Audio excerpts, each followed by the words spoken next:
Okay, this is gonna make all of us collectively have aneurysms. I'm just giving you guys a trigger warning. Genocidaire John Kirby, also known as Genocide Kirby, he is about to fucking be a massive cretin. Some people have been killed, including thousands of children.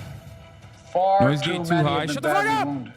It's time to begin this new stage.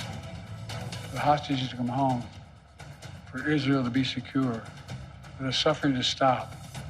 It's time for this war to end. That was President Biden on Friday calling on Hamas to agree to a ceasefire deal with Israel. White House Security Communication Advisor John Kirby joined us right now. John, thanks for joining us as always. Let's begin with that proposal the president laid out there late this week. Israel has said that this was something they agreed to, but their conditions have not been met. Where does this stand exactly? Well, it is an Israeli proposal, one that they arrived at after intense diplomacy with our own national security team and over at the State Department. It is a phased approach, George. So where we are right now is that proposal, an Israeli proposal, has been given to Hamas. It was done on Thursday night, our time. We're waiting for an official response from Hamas. We would note that publicly, Hamas officials came out and welcomed this proposal. And so what would we hope would happen is they would agree to start phase one as soon as possible. And phase one would allow for some hostages, the elderly, sick, women hostages to get out over a period of 6 weeks. No fighting, more humanitarian assistance in. And while that's all going on, the two sides would sit down and try to negotiate what phase two could look like and when that could begin. But based on what we're hearing from Prime Minister Netanyahu, are we in the situation now where if Hamas says yes, then Israel's going to say no? No, this was an Israeli proposal. We have every expectation that if Hamas agrees to the proposal, as was transmitted to them, an Israeli proposal, that Israel would say yes. Again, well, all you get in a yes right now, George, and it's not a small thing, but what you get is the start of phase one. So you get some hostages coming out, initial hostages. You get some calm. You get some more humanitarian assistance. God, I hate him so much. I really, really, really, really hate him. I really hate him, but they're blaming Hamas. U.S. roadblock the Gaza ceasefire is Hamas, not Israel. Yeah, I know. They did it. They did it over and over again, and they keep doing it.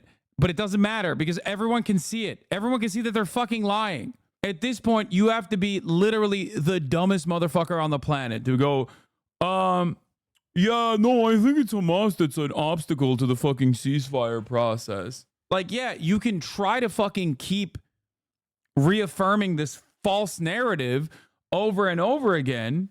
Okay, you can keep doing that over and over again, but people have the capacity to see, right? Like they hear what Netanyahu's saying. This is a crisis born out of no consistent, coherent narratives. There is not enough back and forth correspondence with the American government and Israel. America keeps saying, no, trust me, please. Like, please, yeah, no, this is the Israeli proposal. Israel's like, fuck no! It is our proposal, but it's not our proposal. We want to keep murdering. This isn't like a Al Ahly hospital strike moment. It's 8 months past October 7th. Okay? People are very aware of what the fuck's going on at this point. The Barbers and the Deborahs have been activated. There's no fucking chance people don't see this shit. That's why there's this weird moment of conflict amongst the American administration, American leadership, and the Israeli leadership right now, where people haven't been able to get on one message. And if the message in and of itself that everybody can agree to is that Hamas is actually saying no to this proposal, that's not a good message at all.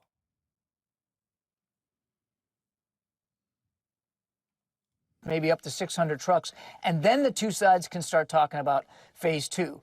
So Prime Minister Netanyahu's team, in fact, his foreign minister, again, just said that they welcome this this announcement by the president and that they did, in fact, agree that this was their proposal. The president said Hamas is no longer capable of carrying out large-scale terror attacks. Is that based on new U.S. intelligence, and do the Israelis agree? It is based on accumulation of our own intelligence assessments across the intelligence agencies that militarily speaking, Hamas is in no position to conduct another attack like October 7th. Now, we're also not saying that Hamas has been wiped off the face of the map. We've not said that Hamas has no military capabilities. We've not said that they don't still represent a viable threat to the Israeli people. Of course they do. But they don't have the military capabilities to do what they did on the 7th of October. And so from a military perspective only, George, as President Biden said, the Israelis have accomplished most of their goals in Gaza. Let me ask you about Ukraine. President reversed his previous position and granted Ukraine permission to strike inside Russia with U.S. weapons. What prompted the switch, and are you worried that it's going to draw the U.S. into a direct conflict? That was the president's concern before.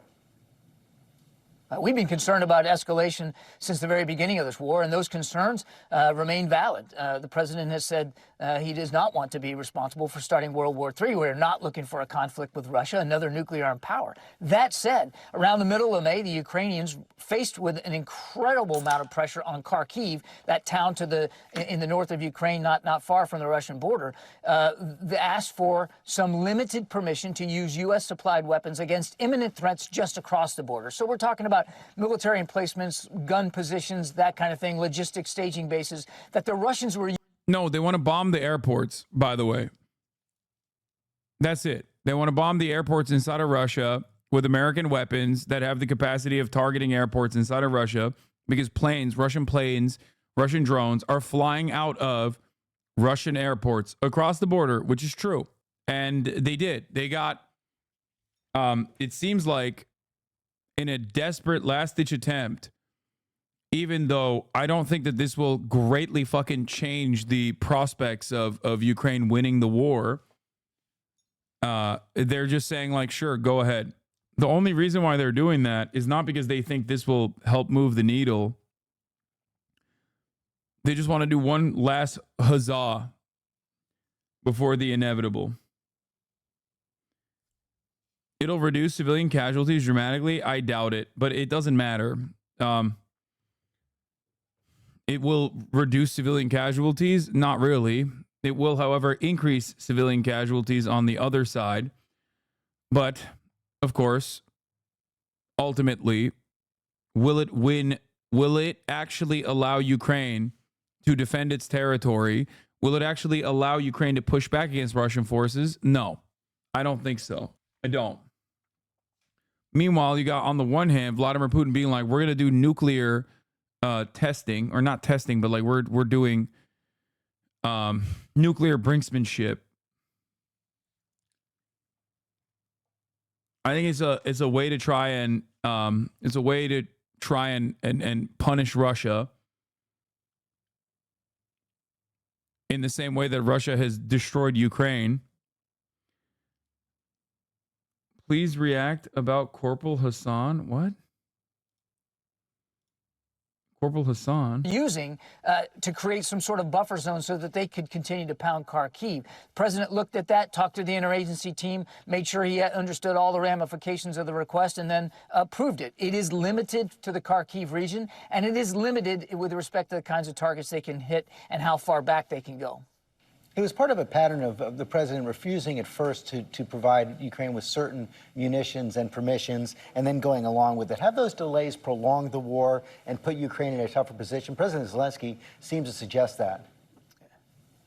The delay that most prolonged this war and made things difficult was the delay in the Congress, George, when we had a supplemental request submitted in October of last year. And for 6 months, Congress did nothing to get us the kinds of funding we needed to supply Ukraine. And for 6 months, basically, the Ukrainians got nothing from the United States, the biggest contributor of security assistance. In just the month or so since that supplemental was passed, I would remind you that we had submitted now 5 security assistance packages to Ukraine to get them the capabilities that they need. And as for the other argument about the creeping nature of this, what we have done is, as the war has changed in character over the last 2+ years, our support has evolved. In the beginning, they needed Stinger anti-air missiles and Javelin anti-tank missiles. Now they need much more air defense and long-range capabilities, and we continue to provide those capabilities, again, as the war has changed, as Putin has changed his operational strategy. Finally, former President Trump said this morning on Fox News that the world is out of control and laid the blame on President Biden because he said world leaders don't respect President Biden. Your response? Well, I don't get into election campaign rhetoric. I can't do that. I can just tell you that everywhere the president goes, and he will hear this message, I have no doubt, when we go to France next week for Ukraine needs men, and that's one thing you can't buy. Yeah, that is the major issue here. One of the largest issues is that it has taken far too long to redeploy, or not redeploy, but like it has taken far too long for the Ukrainian front lines to get ammunition necessary to defend. But beyond that, there aren't enough fucking people. They don't have enough manpower.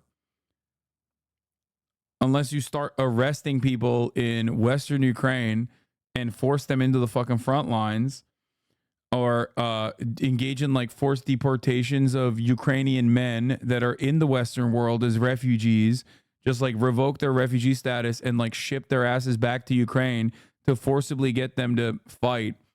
And the first thing that I mentioned as far as like arresting Ukrainian men in Western Ukraine and sending them to the front lines is correct. It's already happening.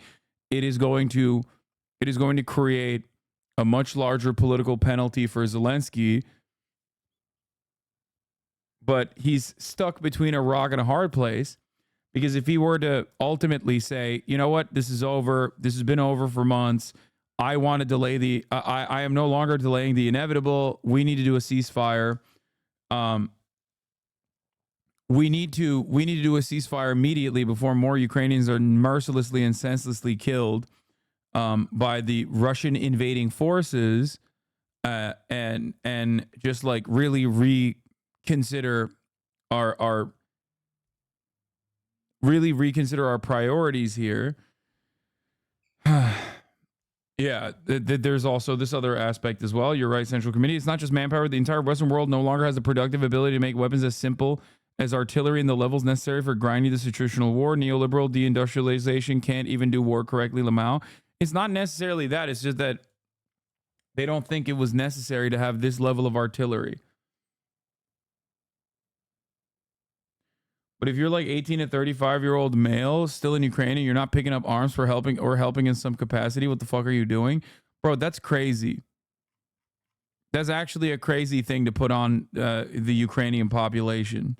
I don't want to fucking die. You know what I mean? That's insane.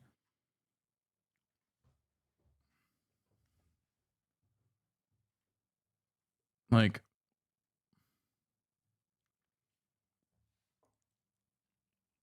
hence why I said logistics, etc. Yeah, well, there's no guarantee you're going to stay in logistics. You know what I mean?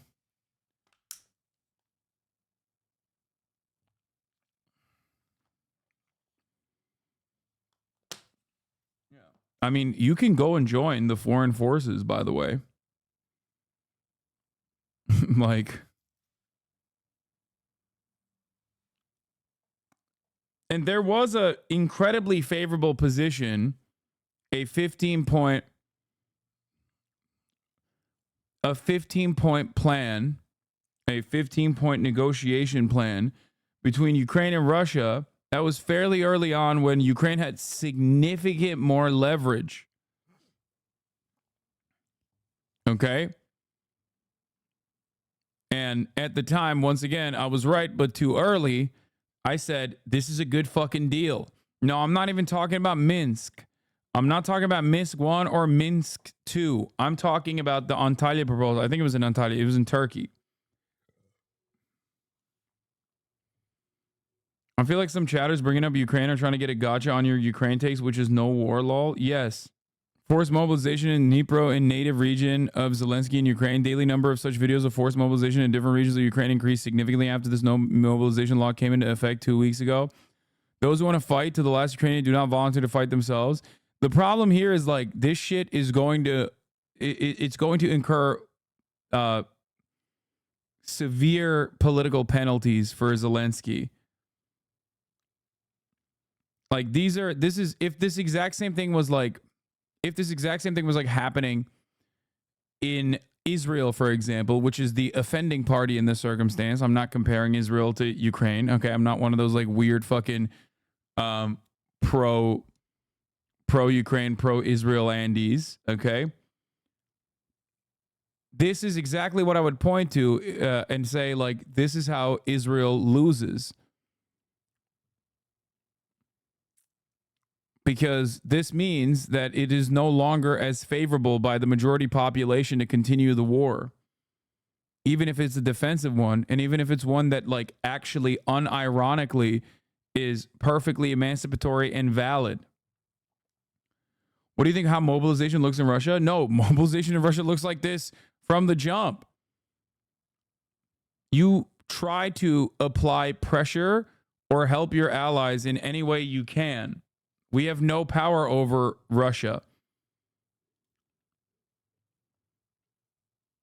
It's worse than this in Russia. The difference is I can't fucking say shit about Russia. What's your stance on Biden saying Ukraine can now target Russian territory? I think it just broadens the conflict. I don't think it's going to be helpful. There is no reasonable solution out of this beyond.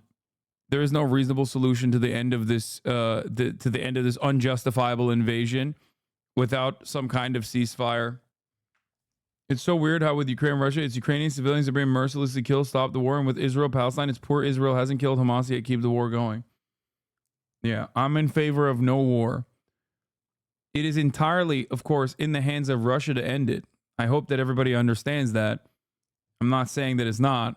It's just that I think we are. I think that we are basically at this point, especially when it comes to Kharkiv. Yes, Russia is doing cross-border raids and bunching up troops with artillery within artillery range, and also using airports inside of Russian soil to send drones and guided munitions off of drones into Ukrainian civilian territory.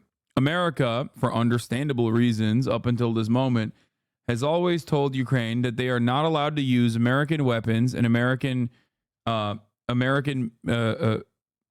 weapons or American guidance systems to target inside of the Russian border,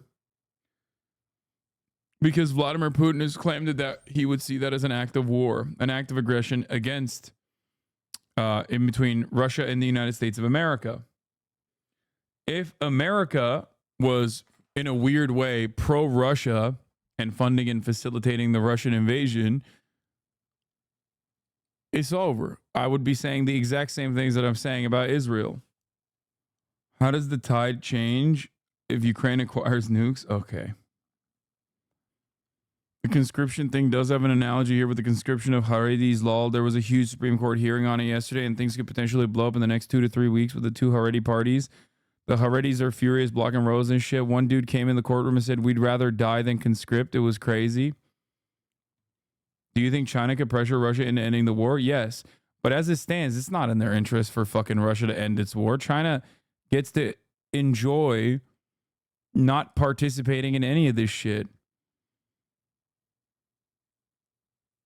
Like, it is completely within their realm of interest to just keep fucking keep the war going, keep the Russian invasion going, watch America's soft power diminish on the global stage, sit back and say, look how hypocritical it is for America to consistently fucking claim Russia is bad, but then defend Israel unconditionally. China is doing the Osama bin Laden would have been better off just kicking back his feet and watching America crumble policy.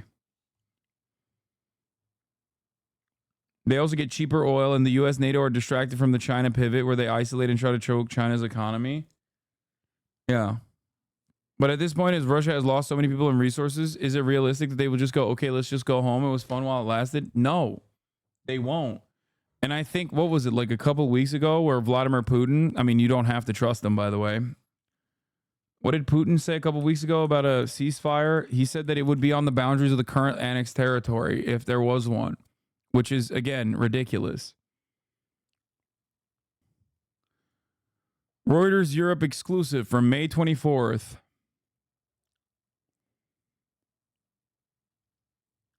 It was also repeated in the Forbes as well.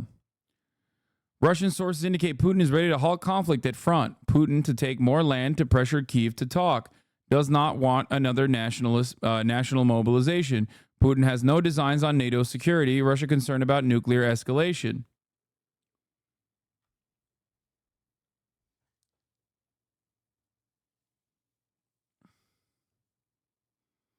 I think Ukraine should surrender. Is Putin really any more corrupt than Zelensky? Yes, he is. Because while Zelensky is corrupt domestically far before the Russian invasion of Ukraine, ultimately he didn't fucking invade Russia. Russia invaded Ukraine. So yes, he is definitely significantly worse than Zelensky. It's not even a question. Could you explain how Russia is able to continue the war on the logistics front? How haven't they run into the same munitions problem as the Ukraine? It's kind of wild. I don't know. They get artillery from North Korea. How is invading a country corrupt? I mean, it's bloodthirsty, it's genocidal, it's monstrous, it's completely unjustifiable. And oh, there it is. Russia should have let them die. Let the Russians in Donbass. Should let die the Russians in Donbass. Yeah, look at Donbass now. It's so much better. Yeah. In order to save the thousands of lives in Donbass, Vladimir Putin bravely killed literally 10x more Russians and pushed the front line away from a proxy war in Donbass to all the way to the fucking east of the Dnieper River while killing a shit ton more Russians. It was a brilliant move, sir. Thank you.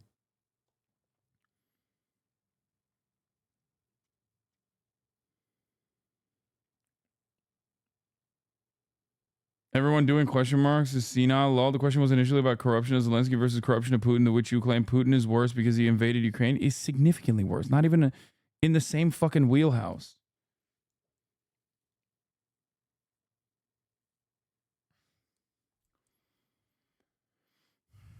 Yeah, Russia is a leading war machine country. They'll turn off the heat and go cold before they stop making weapons.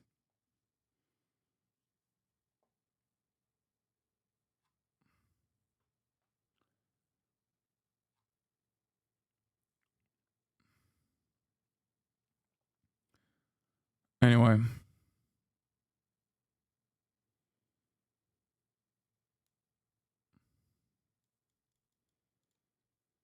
I live in Ukraine, in Kyiv. Today, these bastards beat up women.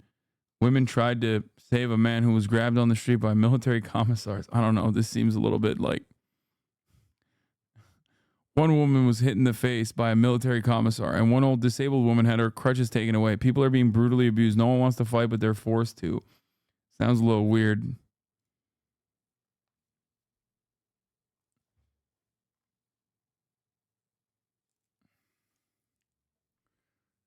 Although, you know, forced conscriptions are real. That is definitely happening. And that definitely isn't great. And it, once again, spells trouble for Ukraine's prospects.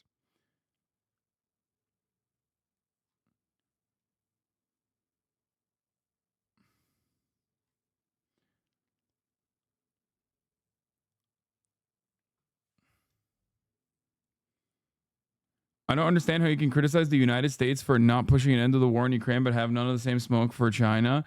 Bro, at the top of the hour, the Chinese are not forcing my hand to serve a 3-minute ad break, okay?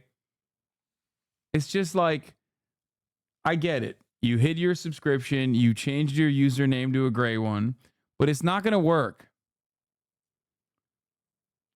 19-month subscriber. So much bait in the chat while talking about Ukraine. I know. You can't be coming in here like that. Yeah, put your fucking hands up. Put your hands up.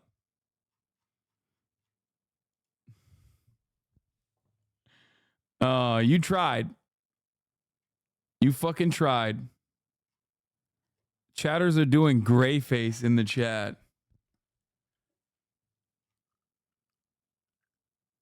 I live in Gay City. These bastards are beating up women now. A woman was trying to protect a man that refuses to twerk. A commissar of homosexuality punched her in the face. Lucky Pom Pom, thank you for the 5 gifted subs, allowing 5 people to no longer see the ads at the top of the hour. Here's the 3-minute ad break now, by the way. Not bait. How is Putin invading Ukraine to protect ethnic Russians any different than Hitler invading Czechoslovakia to protect ethnic Germans? I never understood why this is a legit pretext. It's not. That's why if anyone is like even remotely reasonable, if anyone is remotely reasonable, they would say that's a ridiculous claim. Every pretext that Vladimir Putin used in the justification for this special military operation is ridiculous. Oh, there's Nazis there. Oh, we're trying to defend the ethnic Russians in Donbass and LPR and DPR. All of that is ridiculous. It's just a reason to invade. It's a shitty one.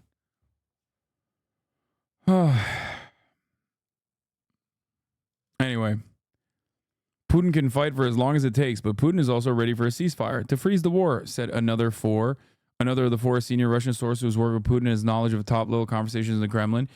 He, like the others cited in this story, spoke on condition of anonymity given the matter's sensitivity. 3 of the sources familiar with discussions of Putin's entourage said the veteran Russian leader had expressed frustration of a small group of advisors about what he views as Western-backed attempts to stymie negotiations and Ukrainian President Volodymyr Zelensky's decision to rule out talks. Now, again, a negotiated ceasefire that recognizes the current battlefield lines is obviously ridiculous. Look out for red lines for Russia or a large-scale operation in Kharkov. We haven't seen them hit the major population centers. Ukraine has gone from a bad position to a completely unwinnable position since 2022. The country has been devastated economically and demographically, and the West is preparing to feast on the carcass of what remains of the country's national sectors while handing off the rest to Russia. Why is it unrealistic? I mean, it's ridiculous to be like, yeah, we're actually taking all of eastern Ukraine. The current battle lines, if recognized, would mean permanent annexation of the entirety of eastern Ukraine, which is insane. I don't even think that it will inevitably lead to like that being the final the final battle lines being drawn. And the other option is Putin retreating out of the good of his heart. East Ukraine is gonzo. No, I don't disagree.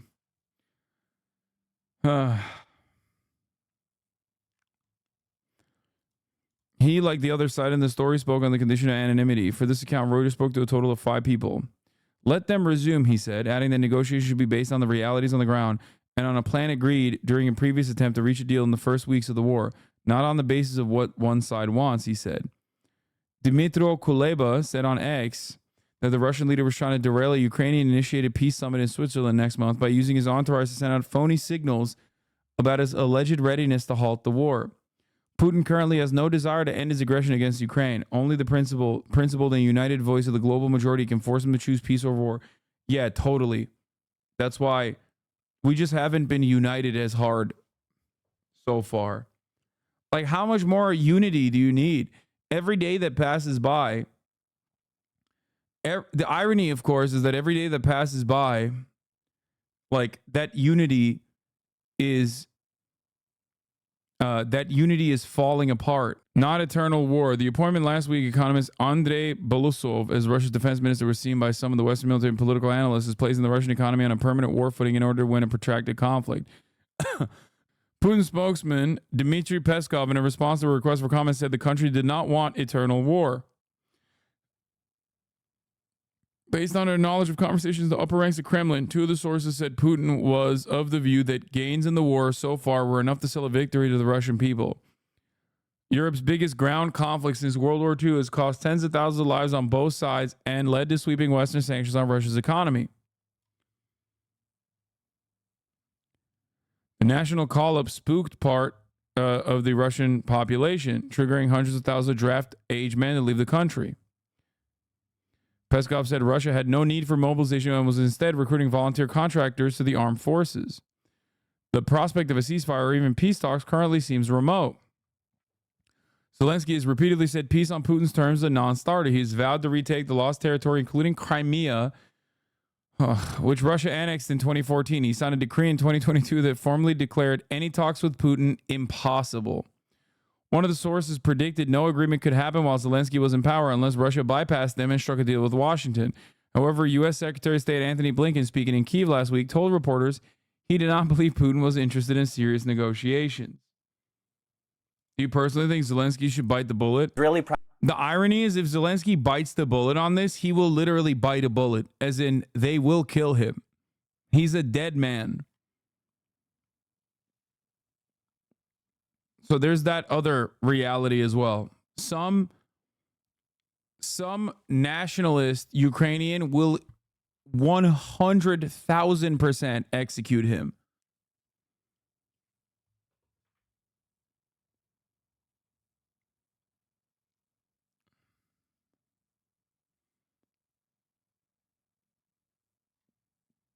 Like, it's not even a thing.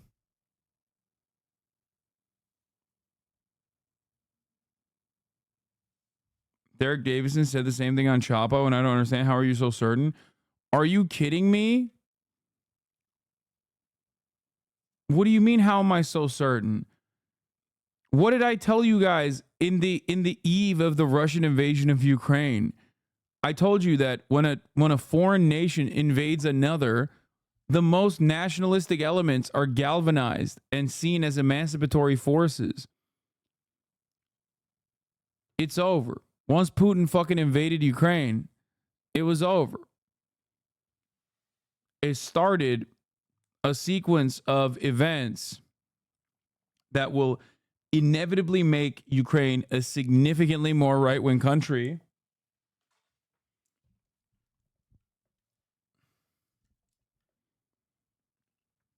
That will have permanently broken Ukrainian politics for the worse.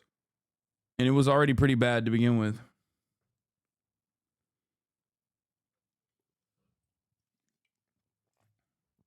Why doesn't Zelensky just run away and give up to end the killing? Because okay. The reason why there is no end to the conflict on the Ukrainian front is not because Ukrainians are like desperate to fight down to the last man. Although I'm sure there are plenty of people who do want to defend Ukraine, understandably so.